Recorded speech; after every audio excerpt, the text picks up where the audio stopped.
Hi everyone, welcome to Play Hooky with me. My name is Roz, and in today's video I want to answer a couple of questions regarding a technique that I use for this Sunburst granny square. I don't know what the technical term for it is, but I call it the slip stitch alternative. And all I'm doing there is, instead of doing a slip stitch and then a knot to fasten off, I'm eliminating that to give myself a smooth outer edge. And the reason I started doing that was because of a little pet peeve of mine with the knot. Here's an example of when I fasten off with a knot, a slip stitch and a knot. And as you can see, there's a little extension here where you can see where I fastened off. Here is another example. You can see it here. That knot just gets pushed through the fibers and you can see it pretty visibly.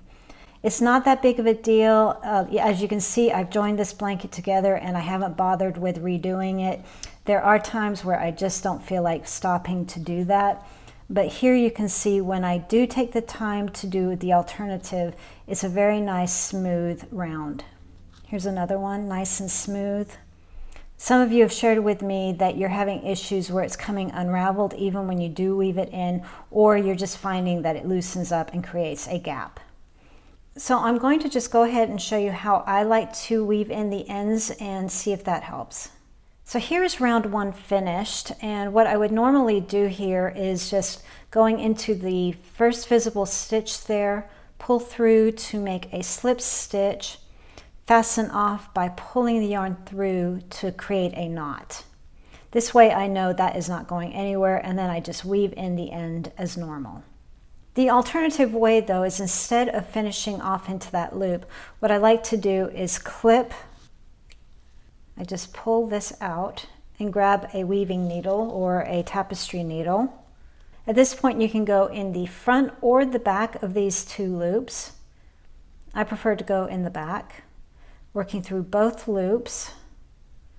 Come back over to the beginning, working in the back loop only. Create that final stitch. And this gives a very smooth and pretty finish to your round.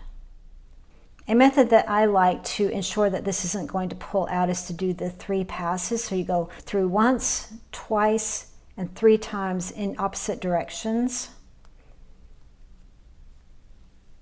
If you have enough tail left, it looks like I didn't leave enough tail here. We'll do a short version.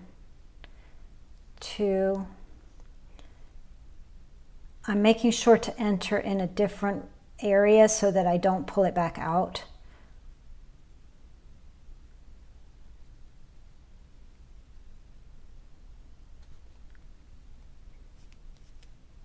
3,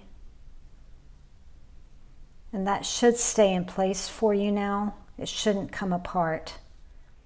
Another way that you can do this though is you can actually take the 2 tails that you see here and tie them together, then weave in to really make sure that's not going anywhere. If you decide to do this though, be very careful that you don't pull too tight where you lose this stitch that you've just created.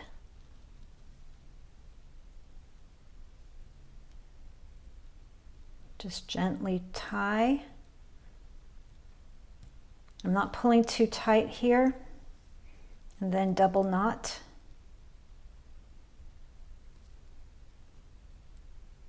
Good. And then weave the 2 tails in.